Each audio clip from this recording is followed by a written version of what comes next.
Hello সবাইকে, কেমন আছো সবাই? আজকে দুর্গা পুজোর প্রথম ঘুরতে যাওয়া, আজকে সপ্তমী।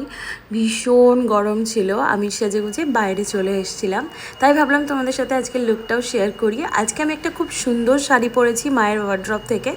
তারপর সবাই মিলে, বন্ধুরা মিলে বেরিয়ে চলে গেলাম ঠান্ড দেখতে। সপ্তমী মানে তো একটু খাওয়া দাওয়া আর প্যান্ডেল হপিং থাকবেই, তাই না? রাস্তাগুলো এত সুন্দর করে সাজিয়েছে। যদিও আমাদের এদিকে মানে বারাসাত নন্দনগ্রামের দিকে খুব ভালো দুর্গাপুজো না হলেও এবার বেশ কয়েকটা সুন্দর সুন্দর প্যান্ডেল হয়েছে। চলো সেগুলোই তোমাদেরকে টিকটিক করে দেখাই। এই প্যান্ডেলটা প্রথম দেখলাম, ভীষণ সুন্দর কাজ ছিল এবং প্যান্ডেলের ভেতরে এতটা স্পেস ছিল যে বেশ সুন্দর করে ভিডিও এবং ফটো শ্যুট করতে পেরেছি। তো এই হচ্ছে আজকে আমার ফাইনাল লুকটা, তোমাদের সাথে শেয়ার করলাম।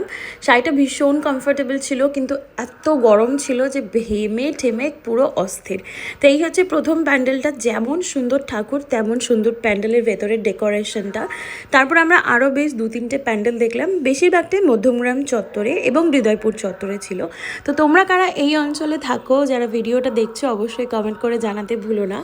এই প্যান্ডেলটা দেখো, একদম একটা পুরোনো দিনের রাজবাড়ির মতন দেখাচ্ছিল। বেশ কিছু ক্লিপ নিয়েছি, বাট এত ভিড় এবছর মনে হয় সেরা ভিড় হয়েছে।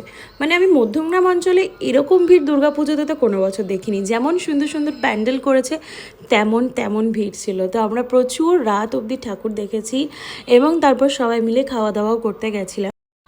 পুজো দিনগুলোতে আমি এরকমই সব মিনি ব্লগ তোমাদের সাথে শেয়ার করব, কারণ সত্যি কথা বলতে এত ভিড় হচ্ছে যে পুরো দিনের একটা করে বড় ব্লগ বানাতে গেলে প্রচুর প্রচুর খাটতে হবে, আর তার সাথে সময়ও অনেক চলে যাবে। তোমাদেরকে হয়তো অন টাইমে ভিডিওগুলো শেয়ারও করতে পারবো না, তাই ঠিক করলাম তোমাদের সাথে এবছর সব মিনি ব্লগ শেয়ার করব।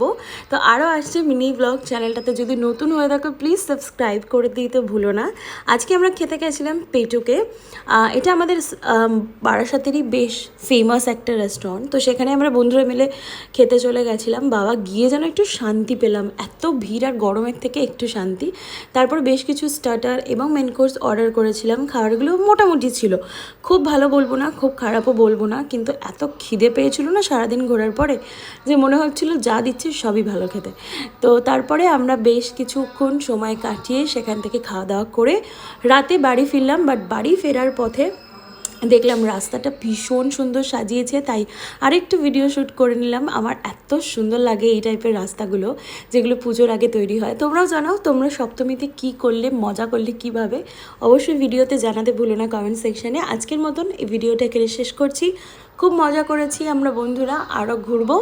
সবাইকে জানাই শুভ শারদিয়া, টাটা।